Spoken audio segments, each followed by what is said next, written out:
Mr. Chair, if I may. Mr. Chair.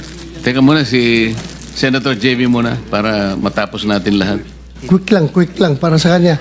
Kanino? Kay Randy. Habang hindi pa siya umalis. Naniniwala ka pa dyan?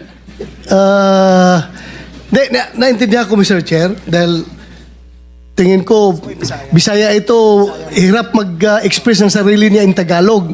Kaya, I would rather advise him na uminom ka ng tubig, mag-inhale ka, relax ka, at ang pagsalita mo, huwag mo masyadong bilisin. Naintindihan kita pareha tayo Bisaya. May difficulty in expressing yourself ka. Hindi ko kinakampihan, Mr. Chair, ha? Ang sinasabi niya, meron siyang 40 billion pesos. 40 billion. NFCC. 40 billion ang sinasabi niya. NFCC, Mr. Chair. Kaya nga, 40 billion pesos. Yes, Mr. Chair. Oh. Naniniwala ka, Mr. Senator? Ano yung NFTC, Mr. Chair? Hindi ko... Net Financial Contracting Capacity. Totoo, tinoon na, bay. Ha? Yeah. May 40 billion ka. Yes. Nakadeposito sa bangko na. Ano na? Ay, Paano? hindi. Yung NFCC kinuha sa... Ano yan? Yen o pesos? Asset yan. Kasi yung NFCC, kinocompute ng times 15 yon, Mr. Chair. Halimbawa, may 1 billion ka sa bangko. Pwede ka sa 15 billion.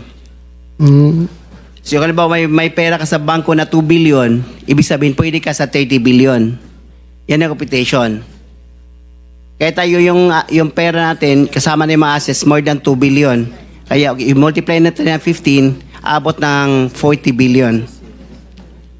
Kaya kami munta at hanggang 40 billion. Mr. Chairman, Mr. Kerante, ito tinitignan. Ano yung 2015 na QM Builders Incorporated? Ina-apply namin dyan sa SEC, Pero Your Honor. 2015 pa siya. Pero hindi pa namin tinatransfer Transfer to? to sole proprietorship into incorporated. Hindi, ito incorporated na ito eh. This is a corporation.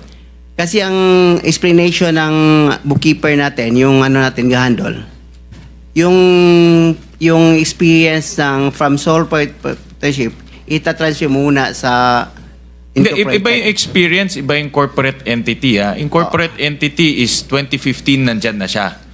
Pero sinasabi nyo, walang nangyayari. Wala nangyayari. Ang Ina-apply lang. ginagamit nyo since noon pa ay yung inyong sole proprietor.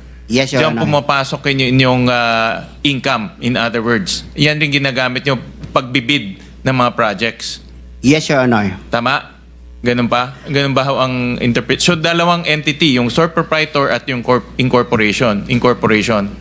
Yes, Yes, Your Honor. Okay. Sabit nyo na lang ho sa amin yung mga dokumento na yan. Thank you, Mr. Chairman.